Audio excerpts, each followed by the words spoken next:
So here I am with Hoa Hoang, who is the COO, the integrator at Qualitel Electronics. Qualitel has over 200 employees. I've been working with them for almost 2 years now, implementing EOS.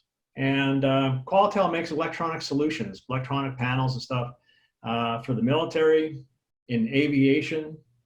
Some of the companies I'm not allowed to say, but you definitely recognize the airline or the producers of airplanes, if I told you, and also medical. So, tell me about what you've done in the last 6 weeks to handle this huge change we've seen in the world. For first off, it's really trying to pivot to do more business with the medical side, supporting the essentials, right? We have a lot of aerospace business being the local, close to Boeing here. We have a lot of suppliers for Boeing that we work for, but it's pivoting to get more business in supporting the ventilators or the other heart monitor systems that we do.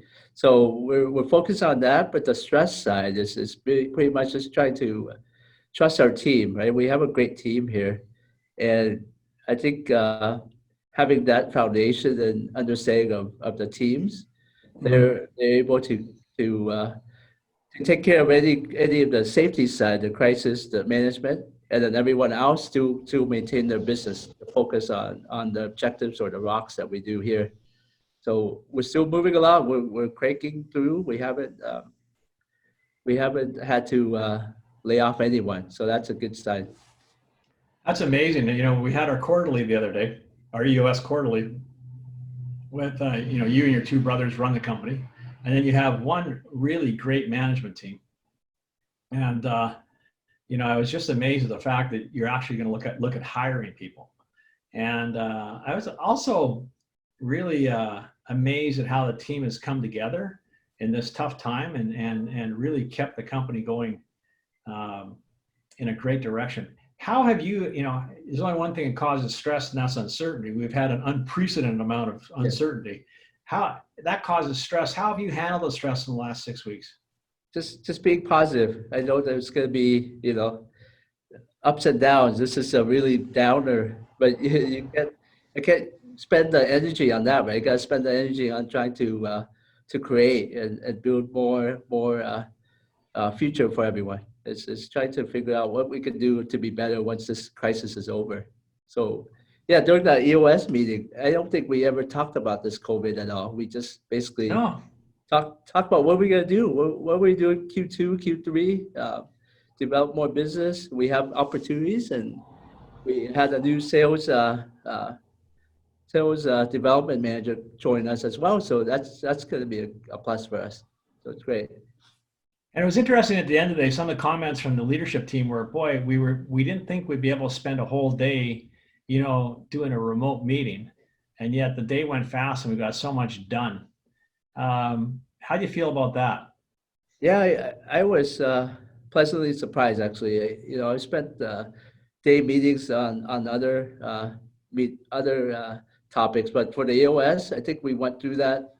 Just had more breaks and stuff, but we connected. Everyone stayed focused. Everyone was attentive. The cameras worked really good, and we were able to respect each other's times, and we processed through a lot of things. So the one word that comes to my mind when I think about Qualitel is human. You guys really care about each other, about people, about your suppliers, and about your customers.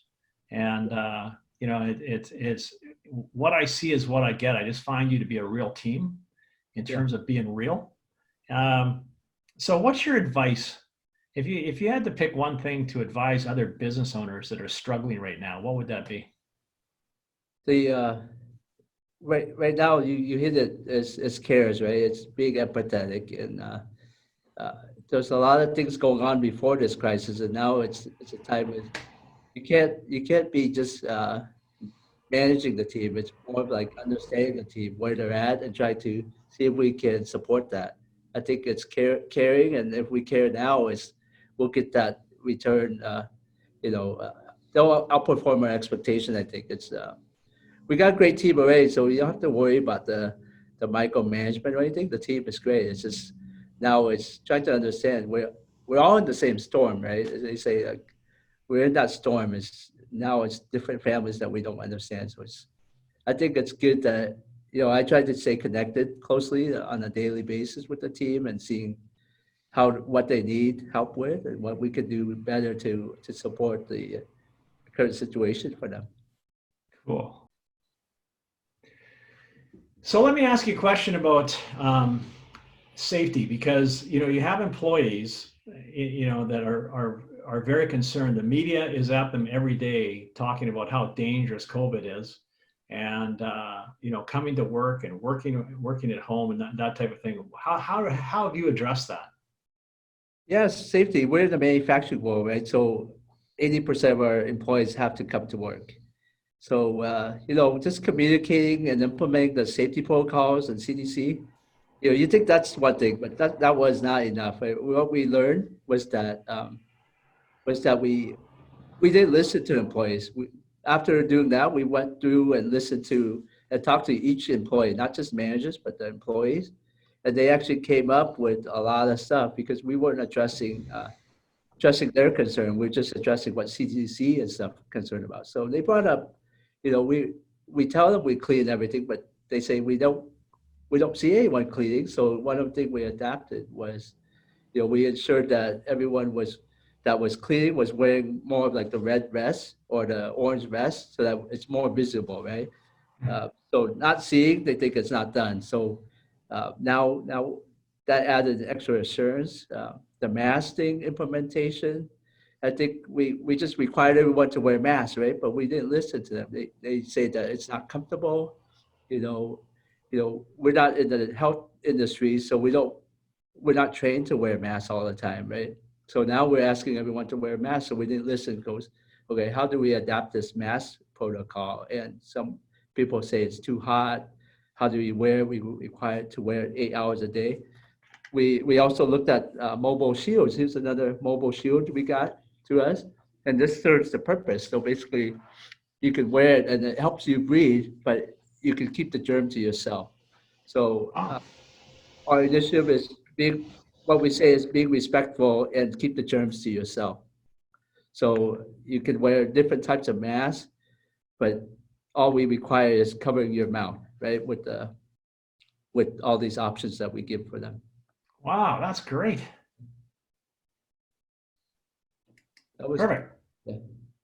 Well, thank you very much for taking time out of your busy day. Keep the drive alive, and I really appreciate your time. Of course. Thank you for the opportunity, Kevin. All right, talk to you soon. Take care.